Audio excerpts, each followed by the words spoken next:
नमस्कार विद्यार्थी मित्रांनो, अभ्यास सलोटे आपल्या यूट्यूब चॅनलवरती आपलं स्वागत आहे. आज दिनांक 19 सप्टेंबर 2025.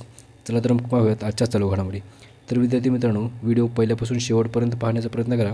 अतिशय महत्त्वाचे आणि निवडक प्रश्न असणार आहेत जे की तुम्हाला कोणत्याही स्पर्धा परीक्षेमध्ये डायरेक्ट विचारले जाऊ शकतात. ओके, तर बघा आजचा पहिला प्रश्न आहे. ॲडफाल्सिवॅक्स नावाची पहिली स्वदेशी मलेरिया लस कोणत्या देशाने विकसित करण्याची घोषणा केली आहे? तर अतिशय महत्त्वाचा प्रश्न आहे. याचं योग्य उत्तर आहे ऑप्शन बी, भारत. तर आपल्या भारताने ॲडफाल्सिवॅक्स नावाची पहिली स्वदेशी मलेरिया लस विकसित करण्याची घोषणा नुकतीच केली आहे. ओके, तर चला विद्यार्थी मित्रांनो, पुढचा प्रश्न बघूयात आपण. प्रश्न क्रमांक 2 आहे. जागतिक बांबू दिवस दरवर्षी केव्हा साजरा केला जातो? तर याचं योग्य उत्तर असेल ऑप्शन ए, 18 सप्टेंबर. तर 18 सप्टेंबर रोजी दरवर्षी आपण जागतिक बांबू दिवस साजरा करतो. ओके, महत्त्वाचा प्रश्न आहे. चला थोडीशी माहिती बघूयात याबद्दल. याचे उद्दिष्ट म्हणजे, हा दिवस साजरा करण्याचे उद्दिष्ट म्हणजे बांबूचे पर्यावरणीय, आर्थिक आणि सामाजिक महत्त्व जगभर पोहोचवणे हे आहे. ओके, चला पुढचा प्रश्न बघूयात आपण. प्रश्न क्रमांक 3 बघा. पॅसिफिक रिच 2025 हा सराव कोणत्या देशात आयोजित केला जातो? तर याचे योग्य उत्तर असेल ऑप्शन डी, सिंगापूर. तर सिंगापूर या देशामध्ये पॅसिफिक रिच 2025 हा सराव आयोजित केला जातो. ओके, तर लक्षात ठेवायचं आहे तुम्हाला. चला पुढचा प्रश्न बघूयात आपण. प्रश्न क्रमांक 4 बघा. सप्टेंबर 2025मध्ये आंतरराष्ट्रीय इलेक्ट्रोटेक्निकल आयोगाची 89वी बैठकीचे आयोजन कोणता देश करणार आहे? तर बघा महत्त्वाचा प्रश्न आहे. याचं योग्य उत्तर असेल ऑप्शन ए, भारत. तर भारत हा देश म्हणजेच आपला भारत सप्टेंबर 2025मध्ये आंतरराष्ट्रीय इलेक्ट्रोटेक्निकल आयोगाची 89वी बैठकीचे आयोजन करणार आहे. ओके, तर लक्षात ठेवा विद्यार्थी मित्रांनो, महत्त्वाचा प्रश्न आहे. ओके, चला पुढचा प्रश्न बघूयात आपण. प्रश्न क्रमांक 5 बघा. आंतरराष्ट्रीय क्रिकेट परिषदेने म्हणजेच इंटरनॅशनल क्रिकेट काउन्सिलने ऑगस्ट 2025साठी पुरुष खेळाडू ऑफ द मंथ म्हणून कोणाची निवड केली आहे? ओके, बघा याचं योग्य उत्तर असेल ऑप्शन ए, मोहम्मद सिराज. तर मोहम्मद सिराज या क्रिकेट खेळाडूची नुकतीच आंतरराष्ट्रीय क्रिकेट काउन्सिलने ऑगस्ट 2025साठी पुरुष खेळाडू ऑफ द मंथ, ओके, म्हणजेच ऑगस्ट महिन्याचा पुरुष खेळाडू ऑफ द मंथ हा याची निवड केली आहे. ओके, ज्याचं नाव आहे मोहम्मद सिराज. या खेळाडूची निवड केली आहे. ओके, तर चला विद्यार्थी मित्रांनो, पुढचा प्रश्न बघूयात आपण. बघा प्रश्न क्रमांक 6 आहे.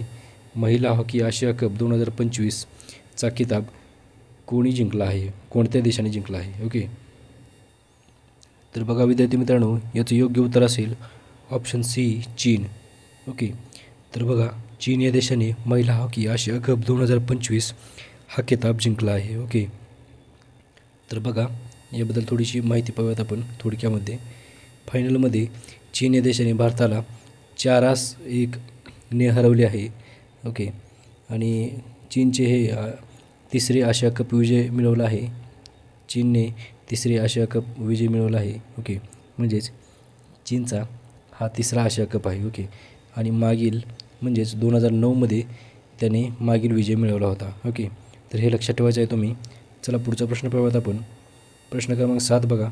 नुकतीच कोणत्या संघटनेने 2025च्या ICC महिला विश्वचषकासाठी विल टू विन मोहीम सुरू केली आहे?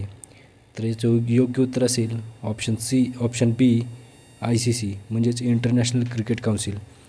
तर ICCने नुकतेच महिला विश्वचषकासाठी विल टू विन ही मोहीम सुरू केली आहे. ओके, महत्त्वाचा प्रश्न आहे, तुम्ही लक्षात ठेवायचा विद्यार्थी मित्रांनो. चला पुढचा प्रश्न बघूयात आपण. प्रश्न क्रमांक 8 बघा. नुकतेच केंद्रीय मंत्री अमित शहा यांनी सर्वात मोठ्या क्रीडा संकुलाचे उद्घाटन कोठे केले आहे? याचं योग्य उत्तर आहे ऑप्शन बी, अहमदाबाद. तर अहमदाबादमध्ये नुकतेच केंद्रीय मंत्री जे की गृहमंत्री आहेत त्यांनी सर्वात मोठ्या क्रीडा संकुलाचे उद्घाटन केले आहे अहमदाबादमध्ये. ओके, तर चला विद्यार्थी मित्रांनो, पुढचा प्रश्न बघूयात आपण. प्रश्न क्रमांक 9 आहे. लोकशाही नष्ट करण्याचा प्रयत्न केल्याबद्दल कोणत्या देशाची माजी राष्ट्रपती जेर बोल्सनारो यांना तुरुंगवासाची शिक्षा सुनावण्यात आली आहे? तर याचे योग्य उत्तर असेल ऑप्शन सी ब्राझील.